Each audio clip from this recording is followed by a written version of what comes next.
Imagine two teachers walking into the same interview room. They both have degrees, both of them also have experience, but one of them is holding something the other doesn't have.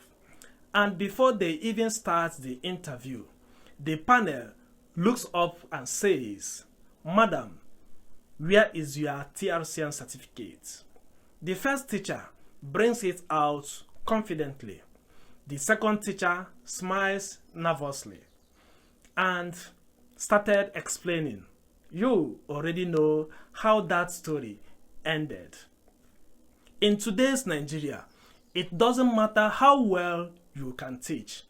If you don't have TRCN, you are simply not in the conversation. Yet, many people still don't understand what TRCN is, why it matters, how the exam works, or why people fail questions that don't look so hard. Today, I am breaking down everything in a way that any teacher or fresh graduate can understand. And if you stay till the end, I will also tell you the common mistake that makes people fail TRCN even when they read. My name is Pat. If you are ready, let's get started. TRCN means Teachers Registration Council of Nigeria. Some people think TRCN is just a certificate that you can frame and hang on the wall. But no, they are the professional body that regulates teaching in Nigeria.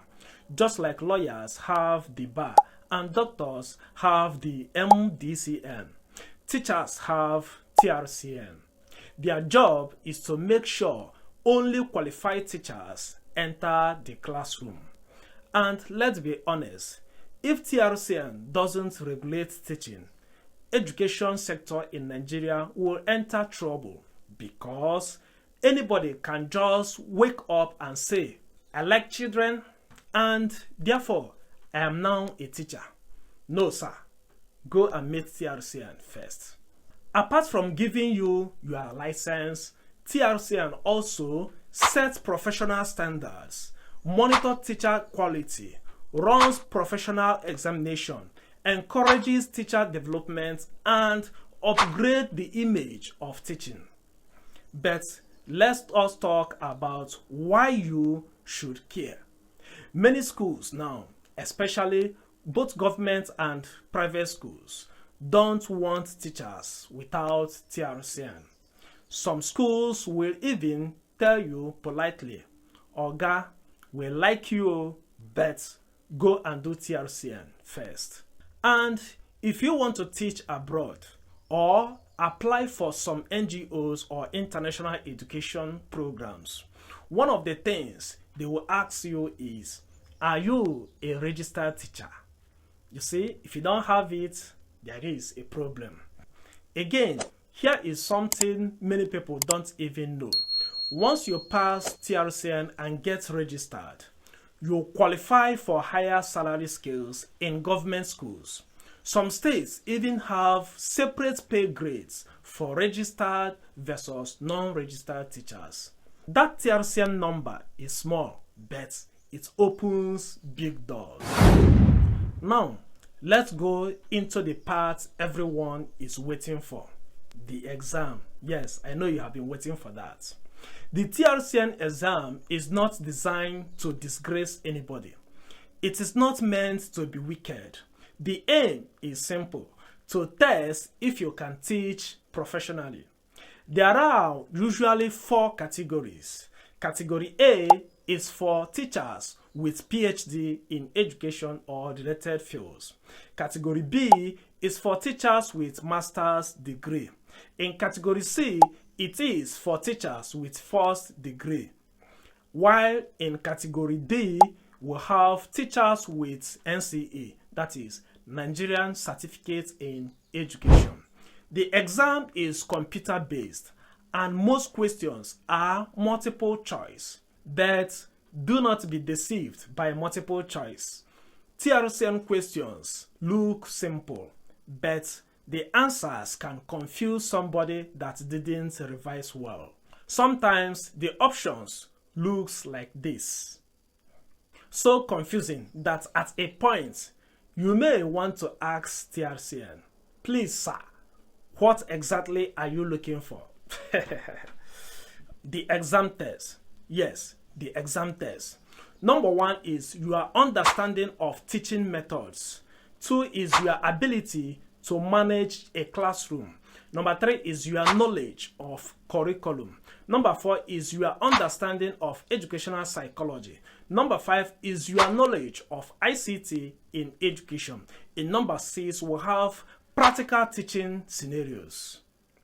TRCN wants to know if you are not just a teacher by certificate, but a teacher by competence.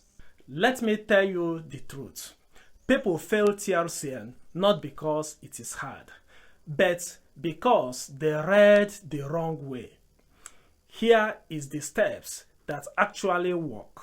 1. Focus on the core areas. We just made a list of them right now. Okay? And again, you can also check the video description for a comprehensive list on this particular video. So if you cover them well, you are already 70% ready. Number 2, study past questions, but don't depend only on that. Past questions help you to understand the pattern, but TRCN loves to twist their questions slightly. Number 3, don't rush the options. TRCN options are brothers and sisters. The wrong answer looks almost like the right one. So, take your time.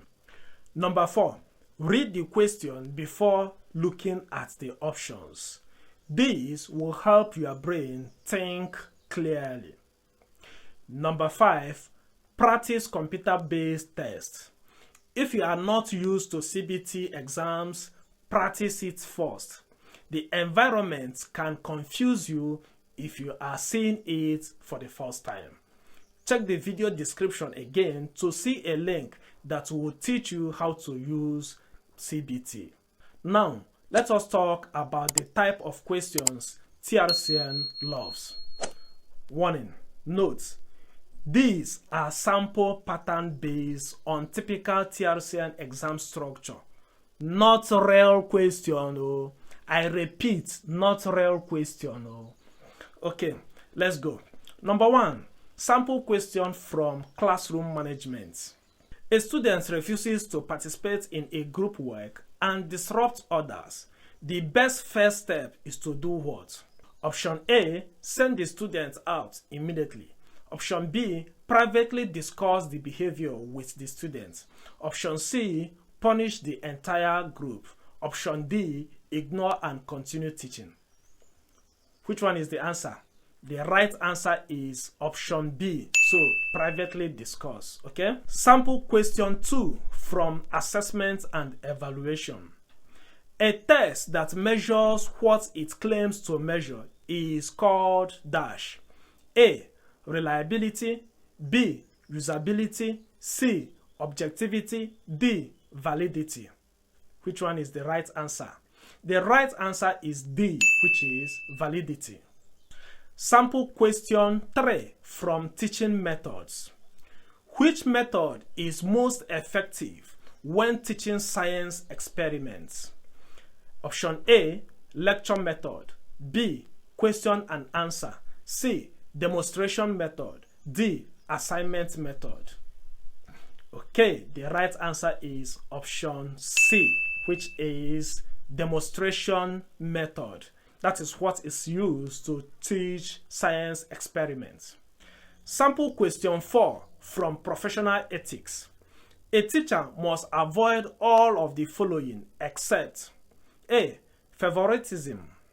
B, exam malpractice. C, maintaining student confidentiality. D, irregular attendance. The answer is option C. So a teacher is expected to do all other ones. Sample question 5 from ICT in education. Which of the following is an example of synchronous e-learning? A, live Zoom classes. B, recorded video lectures. C. Email assignments. D. YouTube tutorials, just like the one you are watching now. The right answer is option A. So it has to be live in order to be synchronous. These practical questions separate real teachers from people who just read textbooks. But if we continue with all the sample questions that I have, this video is going to be so long. So keep watching and I will show you how to get more sample TRCN questions and answers. Let me tell you what many candidates do. They try to cram answers. Unfortunately, TRCN is not a cramming exam. It is a do you understand teaching exam. If you understand the concept, even if they twist the question, you will still pick the right answer. If you are a fresh graduate or a teacher trying to upgrade your professional status, TRCN is one of the best decisions you can make for your career.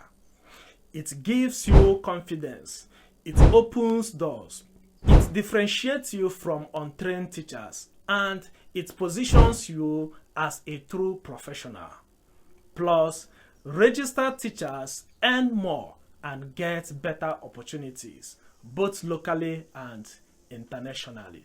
So, take the exam seriously, prepare well, understand the key concepts, and enter the exam hall boldly. Let's keep the conversation going. Now, I want to hear from you. What is your biggest fear about the TRCN exam? Have you written it before? What was your experience? Drop your thoughts in the comments below. And if you want AI to create a full TRCN mock test with answers, watch this video popping up now and it will show you how to get full sampled TRCN questions. If this video helped you, like, share and subscribe for more content that actually prepares you for success. See you in the next one.